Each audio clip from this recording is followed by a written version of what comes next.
Assalamu alaikum wa rahmatullahi wa barakatuh.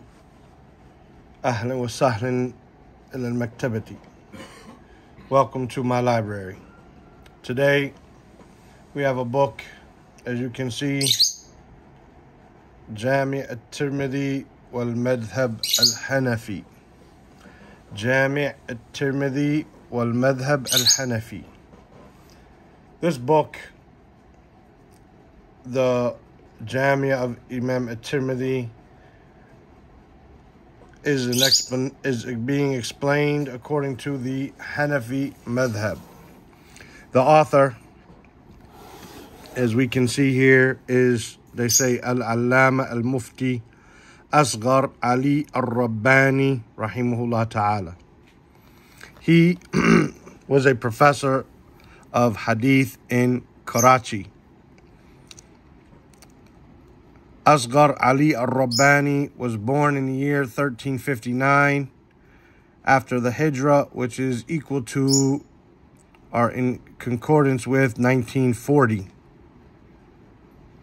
So he's a current scholar, rahimahullah.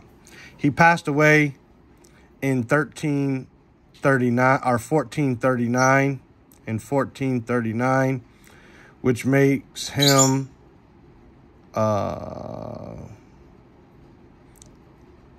80 years old. He was 80 years old when he passed away. It was the year 2018, basically, when he passed away at the age of around 80, 79, 80, depending on when his birthday was, whatever.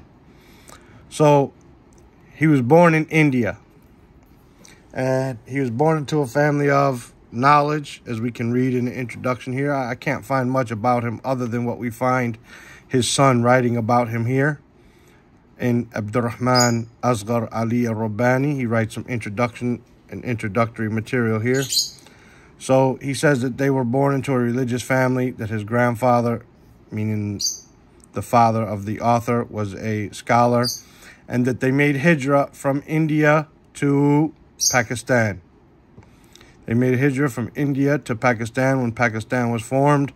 They wanted to be part of the Muslim society and not part of the Hindu society. So they made hijrah from India to Pakistan.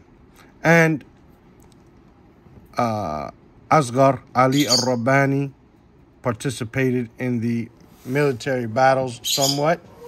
He was in the army at the request of the leader of Pakistan at that time, and he helped in some of the battles that might have taken place.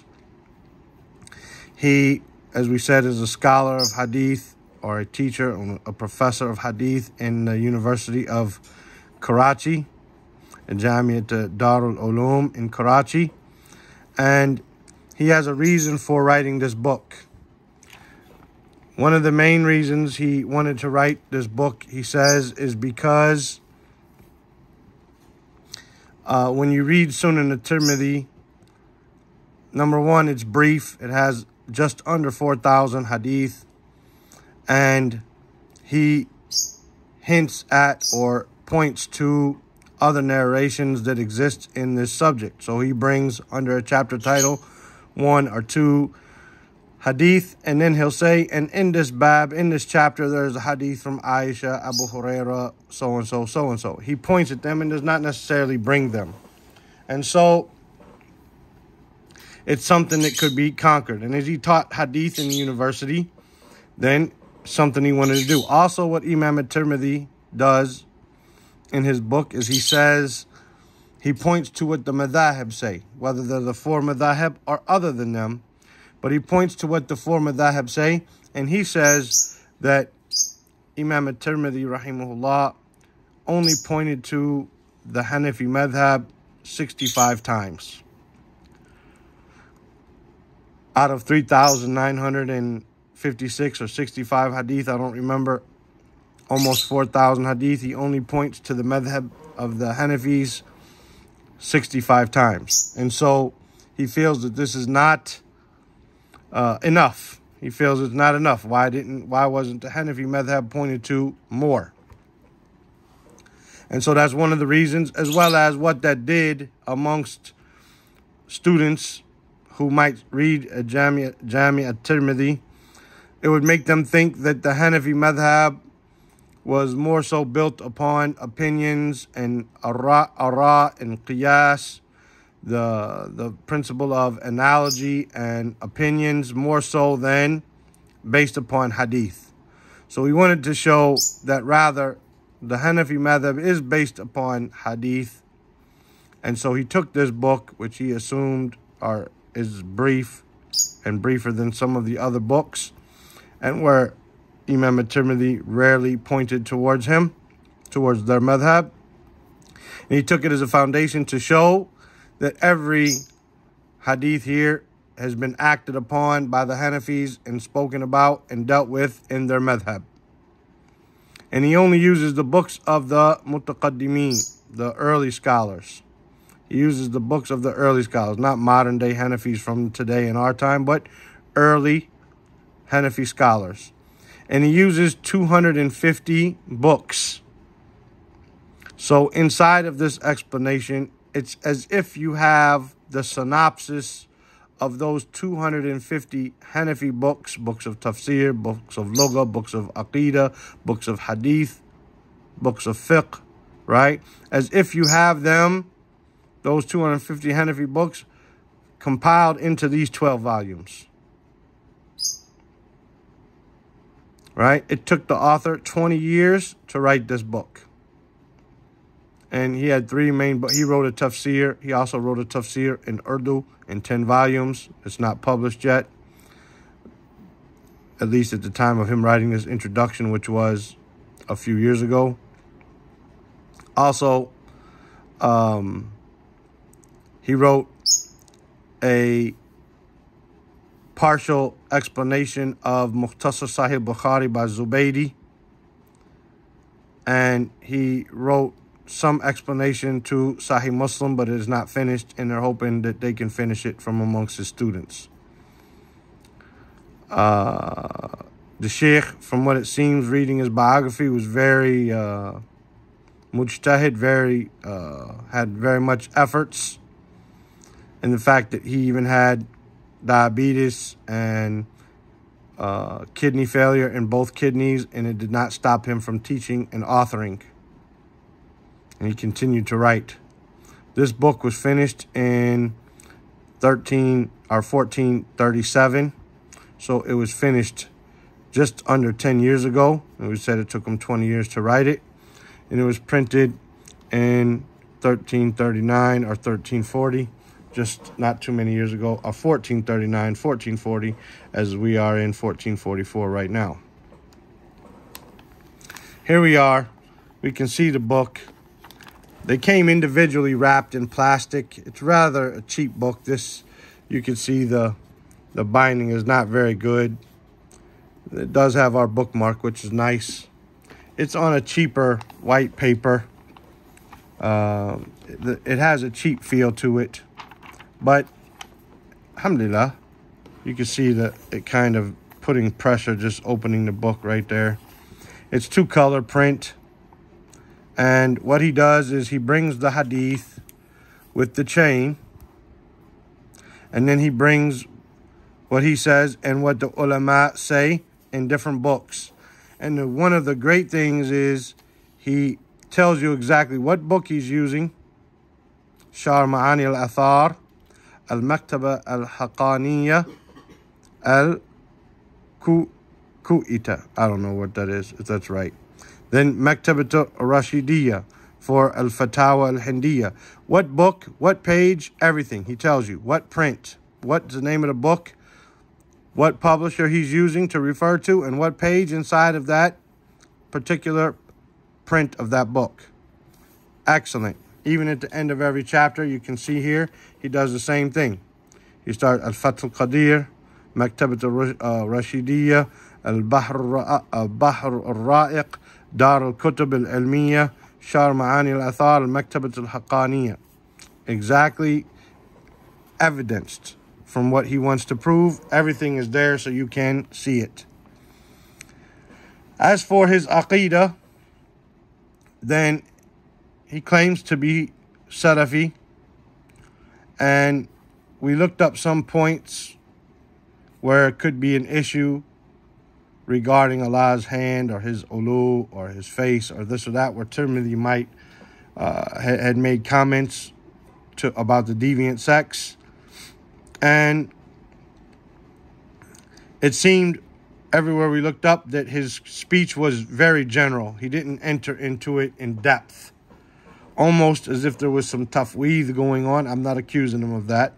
As if there was some type of withholding in that issue.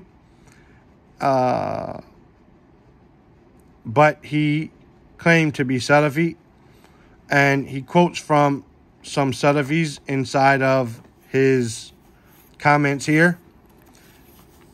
And he also has in the resources, and I didn't come across where it would be, but he also has some bad resources inside of the 250 resources that we talk about. Did he comment on them? What part did he quote from them? I'm not sure. I didn't come across it when flipping through the book. Another thing he does here is he does a takhrij of this hadith, meaning he shows where it's at. This hadith is also in Bukhari, in the book of wudu, or the chapter of wudu, also in Tahara, also here in Tahara and in wudu, and it's like this. So he brings not only what do they say about it, but he also brings where this hadith is in other books, such as Abu Dawood, Bukhari, Muslim, and so on. So the book here has great. You can see he puts all his resources right there at the end of that chapter. Where and what page and what print and everything. So this is the book. It's 12 volumes. He also has his isnad in the front.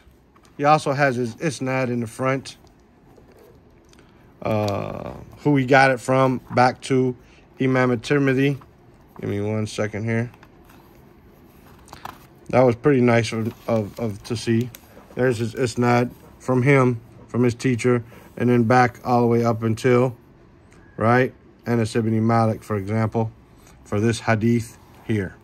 So he has his chain back to the Prophet sallallahu alaihi wasallam, or back to Imam at-Tirmidhi, rahimahullah ta'ala. Here it is, Sheikh number 4, Sheikh al-Imam Abu Isa ibn Surah ibn Musa at-Tirmidhi, right? Then he got this hadith right here that he's quoting here from Ismail ibn Musa al-Fazari, who got it from Amr ibn Shakir, who got it from Anas ibn Malik, who got it from the Prophet sallallahu alaihi wasallam. So this is how the book is set up. Here we can see in the back his list of resources. I'm not sure if this is in every book.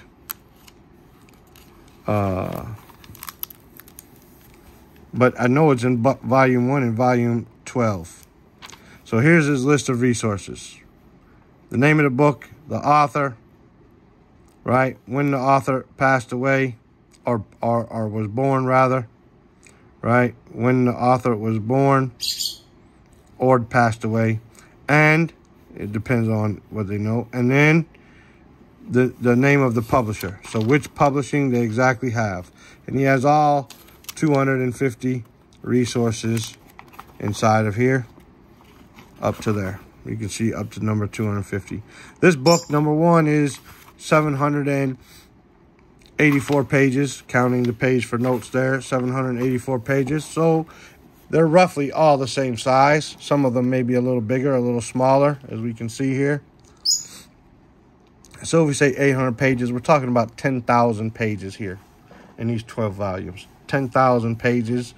The explanation of Sunan at-Tirmidhi according to the Madhhab of Abu Hanifa. This is something I wanted in my library, something I felt I've never seen it before, may never see it again, may not be a big demand for it. They only had 2 copies in the bookstore. I said, if I don't get it now, I may never see it again. So I bought it. I never heard of this publisher before, which is Islamic Studies publisher, Maktabatu Rabbaniya.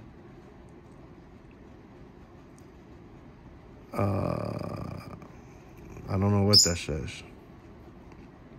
Rabbaniya Dar Nashr, something, I don't know. It's Dar Islami. I don't know. what they're supposed to say there. Anyway, it could be Urdu. I'm not sure. Anyway, I figured I might never see it before. And it's nice to have because, for example, Fath al-Bari is an explanation of al-Bukhari. But Ibn Hajar was Shafi'i. Then you have Ibn Mulaqin's Sharh of Bukhari, at-Tawdih, and he as well was Shafi'i. But then you have Badruddin al-Aini's Sharh of Bukhari, but he was Hanafi, right?